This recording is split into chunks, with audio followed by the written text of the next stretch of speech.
சென்னை புளியந்தோப்பில் உள்ள குடிசை மாற்று வாரிய கட்டடத்தின் பழுதாகி நின்ற லிப்டிலிருந்து இறங்க முயற்சித்து லிப்ட் சாம்பரில் விழுந்து முதியவர் உயிரிழந்துள்ள சம்பவம் பெரும் பரபரப்பை ஏற்படுத்தியுள்ளது. அது குறித்து விவரிக்கிறது இந்த தொகுப்பு.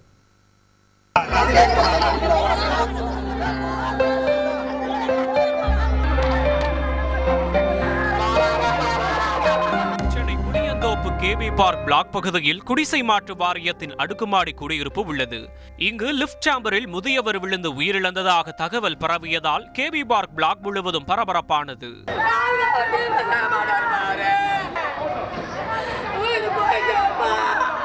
தலைக்குப்புற இறந்து கிடக்கும் இந்த நபரின் பெயர் கணேசன். 55 வயதான இவர் மனைவி மலருடன் சேர்ந்து டிஃபன் கடை நடத்தி வந்துள்ளார். 10வது மாடியில் உள்ள தனது வீட்டிற்கு சென்றுவிட்டு லிப்டில் வந்தபோது 7வது மாடியில் லிப்ட் பழுதாகி நின்றுள்ளது. வாட்ச்மேன் மற்றும் லிப்ட் ஆபரேட்டர் மேலே வருவதற்குள் கணேசன் கீழே இறங்க முயற்சித்த போது கால் இடறி கீழே விழுந்து இறந்ததாக கூறப்படுகிறது. 2 மணி நேரமாக கணவர் வரவில்லை என்று தேடிய மனைவி மலருக்கு யாரோ இறந்து கிடக்கிறார் என்று தகவல் கிடைத்து சென்று பார்த்துள்ளார். அப்போதுதான் தனது கணவர் கணேசன் இறந்து கிடந்தது கண்டு அதிர்ச்சி அடைந்துள்ளார். 10வது மாடி சார் வீடு எங்களுக்கு.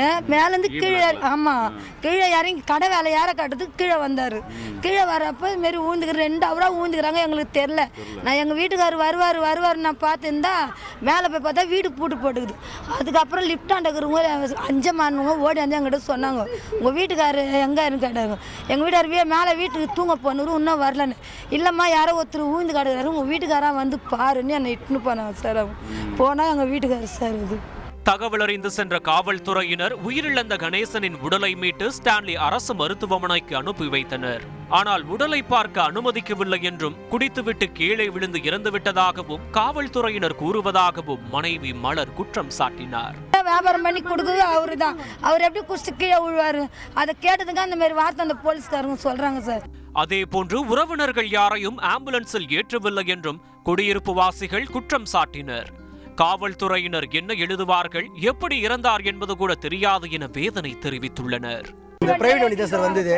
எங்களை வந்து காவல்துறை கூட எங்களை யாரும் கூட்டு போல சார். இப்போ இறந்துட்டாங்கன்னா அவங்க பொண்ணு ஏதோ இருக்காங்க, அவங்க பசங்க இருக்காங்க, அவங்களுடைய மச்சின்சிலாம் இருக்காங்க.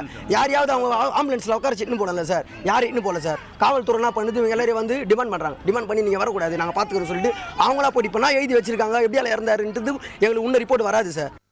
லிப்டை சரியாக பராமரிக்காததே அடிக்கடி பழுது ஏற்பட காரணம் என்று குடியிருப்பு வாசிகள் குற்றம் சாட்டியுள்ளனர்.